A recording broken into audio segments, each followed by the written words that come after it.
preach. And he was some preacher. Whereas you, he was some, you got good stock. You come from the ultimate genes, I can tell you. But he was really something. And Franklin, though, has done so much, and his father's looking down on him right now. I guarantee for a long time he's been looking down on Franklin, saying, "I'm very proud of you, son." He really is, because what Franklin's done with Samaritan's Purse is incredible. They told me just yesterday that Samaritan's Purse has been great, but the FEMA people sort of left you high and dry, but we're going to change that around. We're not happy with FEMA. As well as all of the representatives. You have great representatives here. Chuck Edwards, who's here someplace. Where's Chuck? Where's Chuck? Chuck. Tim Moore. Both of you guys. Implicates other executive powers as well.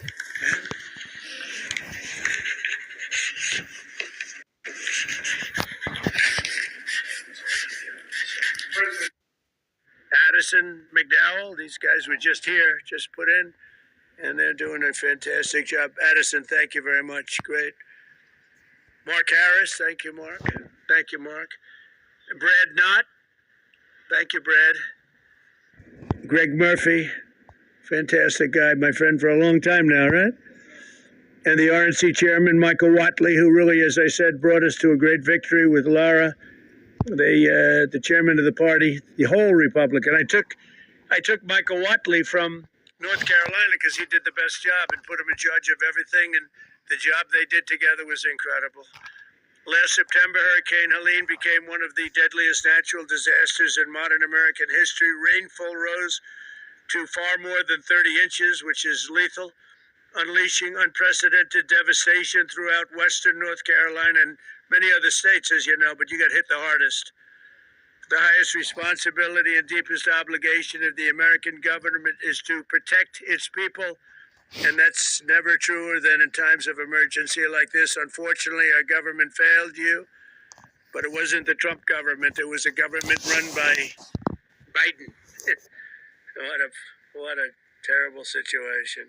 But our government failed the people of North Carolina in this horrible crisis.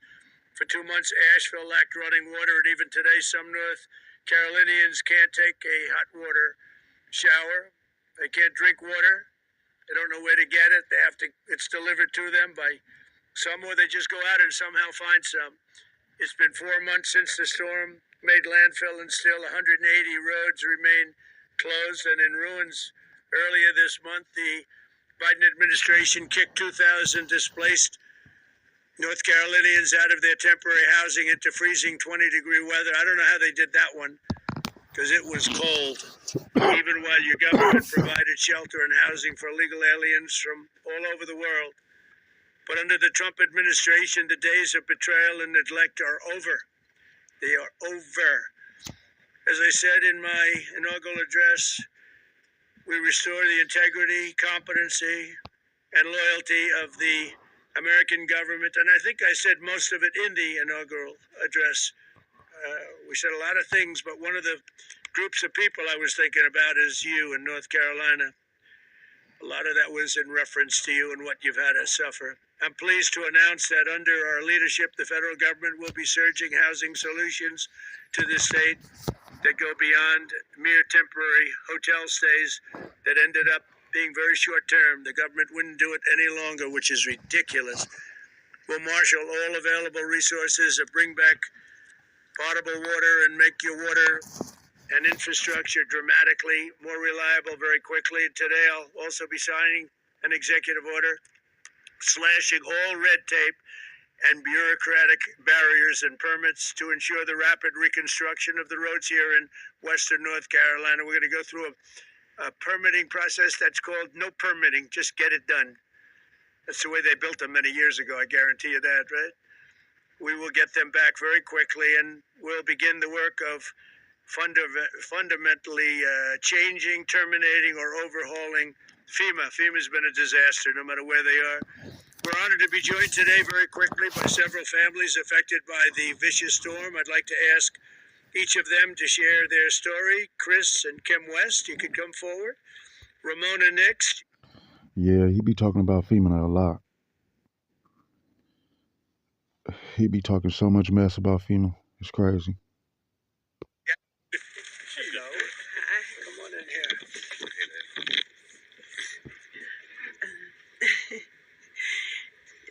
Whenever it started, we started moving our vehicles to the top of the road, and by the time we got the vehicles moved, the water had already hit our ankles in the house.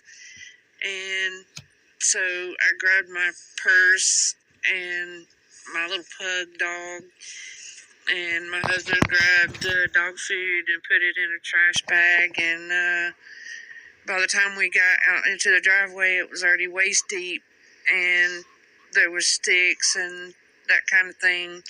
I didn't think I was going to make it, but we did make it out, and we made it to the top of the road, and we were kind of stuck there for hours because we couldn't get out any other ways because it was flooded all the way around. It took us hours, and we sat there, and finally it receded enough to where we could actually get out. It was probably like close to midnight, and it started like 5, 6 o'clock in the morning. We just lost everything that we had. Didn't even have a brush for like 3 days. Thank you. Would you like to say something with that beautiful baby? Yeah, so when the hurricane storms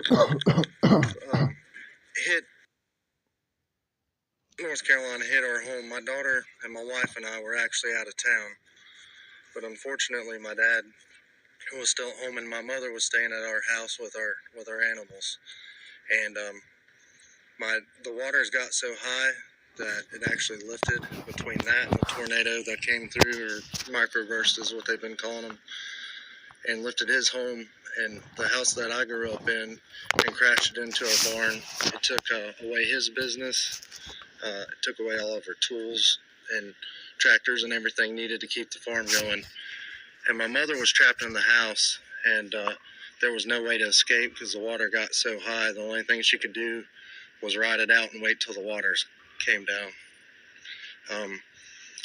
So we've been doing a little bit of battling with our insurance and FEMA. We did have proper insurance with flood insurance and homeowners insurance.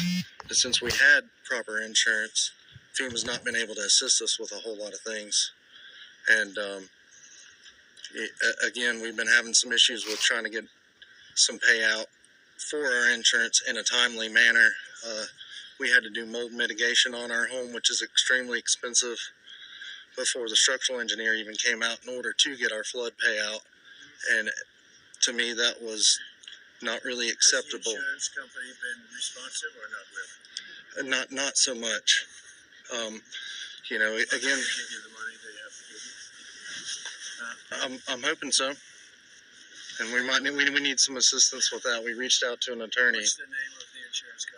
North Carolina Farm Bureau. You gotta move it, right? Yep, That's terrible. that's what we're after here. A lot So of people having that problem too. The insurance companies general, different insurance companies, and they're all difficult, or just the one particular one? I've heard different stories from others, and a lot of folks are. Some more responsive. And I've heard some good instances of even Farm Bureau themselves. But in my case, you know, they'd send out a third-party adjuster immediately. Well, they wound up firing that third-party adjuster group. He gave us a quote for a much higher estimate than what we received. He got fired? And then he got let go. Yeah, he got fired. So then they brought in another third-party adjuster to come in and lowball us. We've not received any kind of, so the flood insurance is our primary insurance, and so there was roof leaks in the home that the